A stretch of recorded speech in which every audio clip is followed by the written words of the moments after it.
हरि ओम।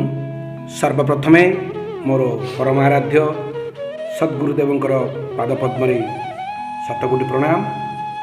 आज कथामृत कार्यक्रम श्रद्धालु श्रोतावृंद को सप्रेम प्रणाम। आरंभ करवा। कार्तिक महात्म्य त्रयोविंश अध्याय।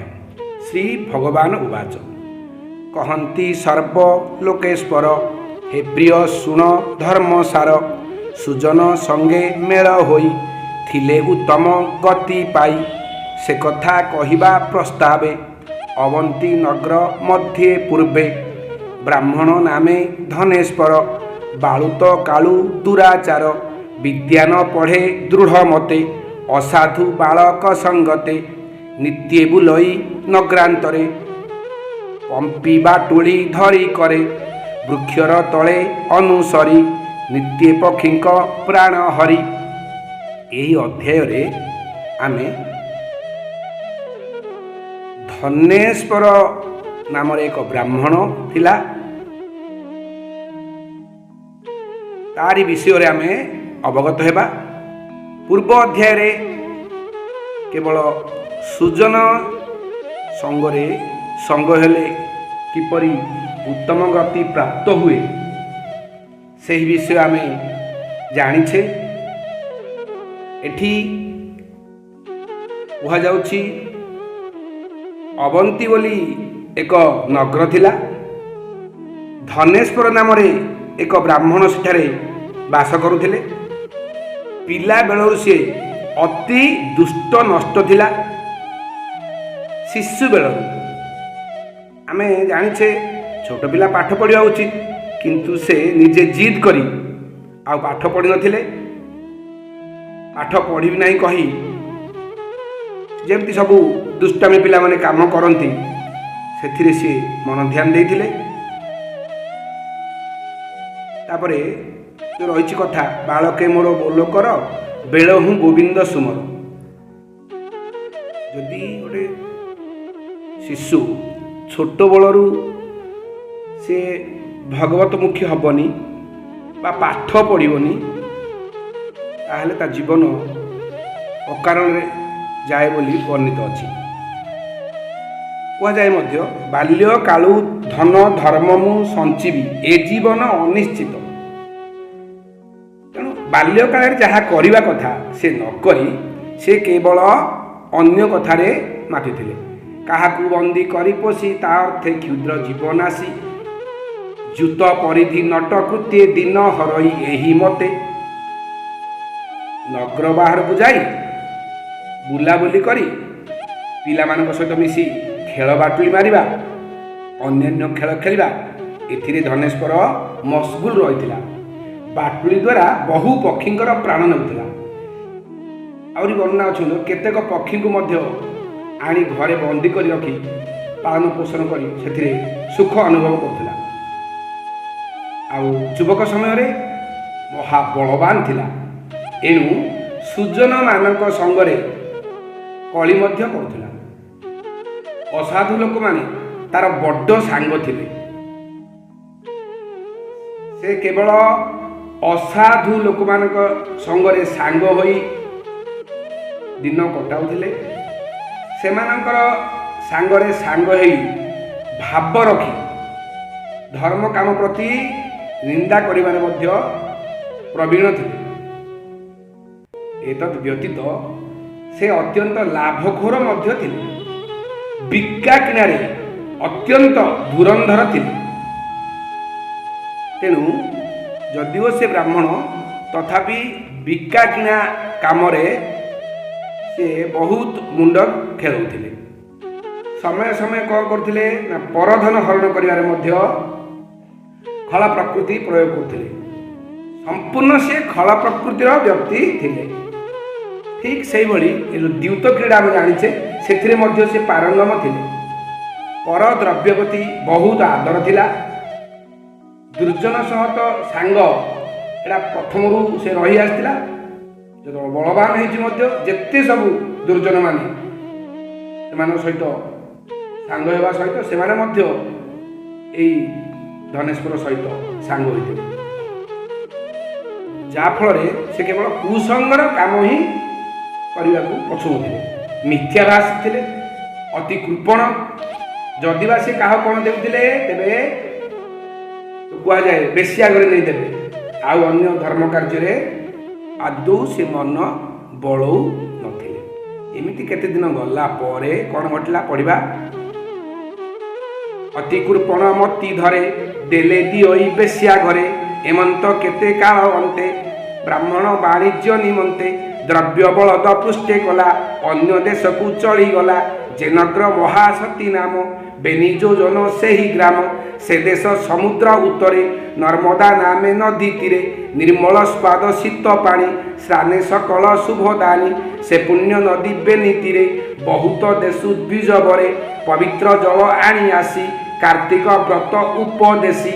ସଂକଳ୍ପ କରି ସେହି ଦିନେ ରହିଅଛନ୍ତି ସାଧୁ ଜନେ। ଏଠି ଯେତେବେଳେ ସିଏ ଠିକ୍ କଲା ଯେ ମୁଁ ଯିବି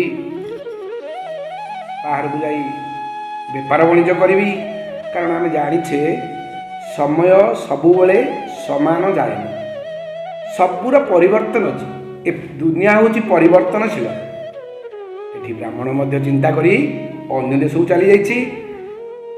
ସେ ନଗର ହେଉଛି ମହାସତୀ ନାମରେ ନଗର, ସମୁଦ୍ରର ଉତ୍ତର ଭାଗରେ ଅବସ୍ଥିତ। ସେଠାରେ ନର୍ମଦା ନାମରେ ଏକ ନଦୀ ବହିଯାଇଛି। ତାର ତୀର ଦେଶରେ ଚାଲିଛି ଏ ଯେଉଁ କାର୍ତ୍ତିକ ମାସର ପର୍ବ। ବହୁତ ସ୍ଥାନରୁ ଦ୍ୱିଜମାନେ ଆସି ସେଠାରେ ବାସ କରିଛନ୍ତି ଏବଂ ମହା କାର୍ତ୍ତିକ ବ୍ରତ କରିବା ପୂର୍ବରୁ ଯେପରି ସଂକଳ୍ପ କରାଯାଏ, ସେହିଭଳି ସଂକଳ୍ପ ନେଇ ସମସ୍ତେ ନୀତି ନିୟମ ଅନୁସାରେ ବ୍ରତ କରିବା ନିମନ୍ତେ ତତ୍ପର ଅଛନ୍ତି। ଇଏ ଯେତେବେଳେ ଯାଇକି ଧନେଶ୍ୱର ସେଠି ପହଞ୍ଚିଛନ୍ତି, ସେ ଦେଖିଛନ୍ତି ଏ ତୀରରେ କିଭଳି ଭାବରେ ଦ୍ୱିଜମାନେ ସଂକଳ୍ପ କରି କାର୍ତ୍ତିକ ମହାବ୍ରତ କରିବା ପାଇଁ ସମ୍ପୂର୍ଣ୍ଣ ଆଗଭର ଅଛନ୍ତି। ସେହି ବିପ୍ରମାନଙ୍କୁ ଦେଖି ଧନେଶ୍ୱର ମନରେ ଭଲ ଚିନ୍ତା ଆସିଲା। ତାହାଙ୍କୁ ଦେଖି ଧନେଶ୍ୱର ମନରେ କରଇ ବିଚାର, ମୁହିଁ ଏହାଙ୍କ ପାଶେ ରହି ଦ୍ରବ୍ୟ ବିକିବି ଯହିଁ ତହିଁ। ଏମନ୍ତ ବିଚାରି ମନରେ ଆଶ୍ରମ କଲା ନଦୀ ତୀରେ, ଗ୍ରାମ ଗୋଷ୍ଠୀ ନିଜ ବାସ ସମର୍ଥ ଗୋପାଳଙ୍କ ପାଶ। ବିପ୍ରଙ୍କ ମଧ୍ୟରେ ଗୃହ ରଞ୍ଚି ସଉଦା ଦ୍ରବ୍ୟ ତହିଁ ସଞ୍ଚି, ନିତ୍ୟ କରଇ ବିକା କିଣା ଲବ୍ଧ ପାଇ ସେ ପୁରୁଣା। ବିପ୍ରଙ୍କ ନିତ୍ୟାଚାର ଦେଖି ଆନନ୍ଦେ ହେଉଥାଏ ସୁଖୀ, ସେ ଧର୍ମ ଦତ୍ତ ନ ପ୍ରମାଣୀ ଖେଳ କୌତୁକ ପ୍ରାୟ ମଣି। ବିପ୍ରଙ୍କ ପ୍ରାତ ସ୍ନାନ ବିଧି ପ୍ରମାଣ ଅଷ୍ଟକର୍ମ ସିଦ୍ଧି, ସନ୍ଧ୍ୟା ତର୍ପଣ ଅବାଲୋକ ରେଚକ ପୁରକ କୁମ୍ଭକ। ଆସନ ପାଦାସନ ଜପ ନାନା ପ୍ରକାରେ ବିଷ୍ଣୁ ରୂପ, ପବିତ୍ର ଆସନେ ବସାଇ ପୂଜଇ ଧୂପ ଦୀପ ଦେଇ।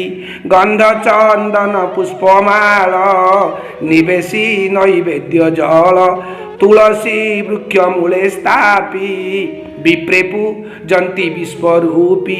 ଏହି ଷୋଡ଼ଶ ଉପଚାର ଦେଖି ଆନନ୍ଦ ଧନେଶ୍ୱର, ନିଗମ ଶାସ୍ତ୍ର ଇତିହାସ ନ ବୁଝି ଅର୍ଥ ଉପଦେଶ। କେବଳ ସେ ସଂସ୍କୃତ ବାଣୀ ଆନନ୍ଦ ହେଉଥାଏ ଶୁଣି। ଏଠି କ'ଣ ହେଲା ନା ସେହିମାନଙ୍କ ପାଖରେ ଧନେଶ୍ୱର ରହି ଦ୍ରବ୍ୟ ବିକିବା କିଣିବା କାର୍ଯ୍ୟରେ ମନ ଦେଲେ। ତାପରେ ବିପ୍ରଙ୍କ ମଧ୍ୟରେ ଗୋଟିଏ ଗୃହ ତୟାର କରି ସଉଦା ବିକ୍ରି କରି ବିପ୍ରଙ୍କର ନିତ୍ୟ ଆଚାର ବ୍ୟବହାର ମଧ୍ୟ ଏ ଦିନଚର୍ଯ୍ୟା ଦେଖି ଏ ମହା ଖୁସି ହେବା ସଙ୍ଗେ ସଙ୍ଗେ ସେ ସବୁ ଯେଉଁ ପୂଜା ବିଧାନ ରହିଛି ତାଙ୍କର ପ୍ରାତଃ ସ୍ନାନ ବିଧି, ତର୍ପଣ, ପ୍ରାଣାୟାମ, ଆସନ, ଜପ, ପୂଜା ବେଳେ ପ୍ରଭୁଙ୍କୁ କିପରି ଦିବ୍ୟ ଆସନରେ ବସାଇ ଚନ୍ଦନ, ପୁଷ୍ପ, ଧୂପ, ଦୀପ, ନୈବେଦ୍ୟ तापर पर ये जो तुलसी वृक्षर सेवन यही 16 उपचार देखी यथेष्ट आनंदित होते। जदिओ से निगम शास्त्र मंत्र अर्थ बुझी पारे तथापि ये संस्कृत मंत्र शुणी आनंद लाभ करते। ये कहबार उद्देश्य आमर जो पवित्र भारत भूमि देवभूमि भारतवर्ष, यही भारतवर्ष दुईटी प्रसिद्ध। से दुईटी है एक आमर भाषा संस्कृत, आमर संस्कृति भारतीय संस्कृति। ए दुईटे समस्त विप्र माने धुरंधर थे। ये मध्य ये संस्कृत श्लोक शुणी अत्यंत आनंद होते। खाली सेतिकी नुह, ये जो पूजा जो आम संस्कृति रही महान संस्कृति भारतीय संस्कृति पृथ्वी अद्वितीय संस्कृति, यही संस्कृति देखी मने मने खाली खुशी होते। कारण ब्राह्मण माने सब ब्रह्म कर्म करते, तांकर जो धर्म स्वधर्म भली से गोटिक को ही जीवनर अंग भाव लिभाई था। तेणु ये जमी संग को सेमती रंग भाया ये सबूक शुणुते से खुशी ये अति खुशी होते। से माने ब्राह्मण मुहूर्त प्रातः स्नान सारे ये देखुले ये जमी समस्ते करेंगे संगघिनी रंग भली ये से अभ्यस्त हो जाते। विप्रंकर जो सत्कर्म गुड़िक ये सब मन में ध्यान करता केते सुंदर प्रातः स्नान करें। आम जानी खुशी है भगवान केते शास्त्र वर्णित अच्छी, विभिन्न प्रकार शास्त्र रही, विभिन्न प्रकार दर्शन रही, विभिन्न प्रकार अनुचिंता रही, केते प्रकार महापंडित माने जो मैंने अच्छा ज्ञानी गुणी मैंने लिखिं। कार्तिक मासरे जो आम प्रातः स्नान करुचे तार उद्देश्य हूँ भगवान विष्णु जलरे रुहति, प्रातः बेले कार्तिक मासरे जलरे रुहति। तेणु प्रातः स्नान टाक ये अत्यंत गुरुत्व दिखाई। मंत्र स्नान सदा आसूची, विभिन्न प्रकार स्नान रही, परवर्ती अध्याय बोधे आसो से गुड़ाक आम आलोचना करवा। ये कहबार उद्देश्य ब्राह्मण माने जो भली दिनचर्या करते ये पाखरे रही बेपार तो करते जमीक कह जाए दीटा काम हासिल करते, निजर उन्नति होता बिकबार है देवदर्शन है। ठीक सेमती बिका किना सरिया पर सब से पाखे रही से जहाँ दिनचर्या देखी ये भारी खुशी होते, कहीं ये गोटिक हूँ आम भारतीय संस्कृतिर चिन्ह। तेणु ये से परिवर्तन होते आउ से निजे रंधी कर खाऊले जमी अन्न सेमती मन। ये जिते जहाँ होना कहीं से अभ्यस्त प्रातः स्नान करने आरंभ कर निजे रंधन करने शिखी जाते। कारण ये जो कार्तिक महाव्रतर कर्म हूँ पवित्र कर्म, से माने मास आरंभ मास शेष पर्यंत करी उद्यापन करती। ये सहित रही रही से पूरा भगवान कहते ना पूर्व आम शुणीचे कार्तिक जो मैंने महाव्रत पालन करते पापी हो जदि से पाखर रहे तार अंगरे पाप रंगरे पाप कौन रही हूँ आज आलोचनार विषय वस्तु। मास शेष दिन बहुत उत्सव चली नदी तीर ये से सब शुणी आउ कौन है से उद्यापन करेंगे से बहुत प्रभुंर नाम महिमा गीत गान बाजा ये मजी जा सहित जो गुआ घी दीप बसाई आज भाई जो डुप्लिकेट घी ना ये हूँ गुआ घी दीप बसाई से सुंदर महादेव दासंकर ये जो रचना विविध वाद्य नृत्य गीत माति रही सहित तुलसी सेवा लक्ष्मीनारायण सेवा ये जो उद्यापन बल यही दृश्य धनेश्वर बहुत आकर्षित करता। ये जो शेष दिन दृश्य देखी ये संपूर्ण रात्र उजागर रही जाते। प्रभात नित्यकर्म सारी देखिले बिजनेस सरला एथर निज देश को फेरीजी यह भावी अन्न भोजन प्रस्तुत करी पुंजे खाईदे निज नगर को जावाई स्थिर करी रात्र शोई पड़े। यही अवस्था कौन है ना एक काल सर्प आसी धनेश्वर को दंशन कर ये जो विष ज्वाल से पार्टी कर स्थानीय लोक मैंने आसी जमा होती समस्त आगरे जो मैंने थिले से सर्प दंशन कथा धनेश्वर कहते समस्ते विस्मय प्रकाश कर कार्तिक मास सकाल एमती कौन है ये सब कथा केतेक मध्य जो जानिछंती विश्वनाशन बुद्धि भी प्रयोग करछंती किंतु किछि काम देइनी। समस्त उपस्थिति रे धनेश्वर प्राण छाड़ी चली जाइछि। सेठी समस्त खाली हाहाकार करछंती। आहा लोकटी आसला केते बिजनेस करतला जो वाणिज्य करतला आम सहित हस खुशी रहउतला भगवान कौन एमता पई कले एमती भाभी तार तो किए नहांती सेठे बाध्य होई तार पिंड को अग्निदाह करदेले। तापरे जे जुआड़े गले आमर जो नियम अनुसार जमदूत मैंने आसी से खाया को जो ने जमपुर को नेला बेले बाटरे ही से माने बहुत जंत्रणा देवार एठारे वर्णित अछि। बाटरे प्रेत स्वरूप पिंड दे जातना पथे घेनी जाई अनेक माड मारी बाटे जष्टिपा साणे कंटा छाटे गलारे चर्म फास दे तप्त अंगरे घोषराई अनेक दुख ताकू देले जम छामुरे नेई हेले चित्रगुप्त ताकू देखी रकत वर्ण करी आखि विप्रकु चाही बेनी जने बहुत धिक्कार वचने अनेक गाली देई ताकू जमजे बोलोई मंत्री को। सेठी कौन घटला ना चित्रगुप्त तार पांजी को देखी रक्तवर्ण आखि करी जो चाही देइछन्ती आ बहुत धिक्कार वचन कहिछन्ती। जमराजा मंत्री को पचारे हे मंत्री महोदय ये की पाप करछि जे तमे एमती एते निर्यातना दउछ। अरे तार पांजी देख तापरे ता उपरे आमे कोप करिया विधेय।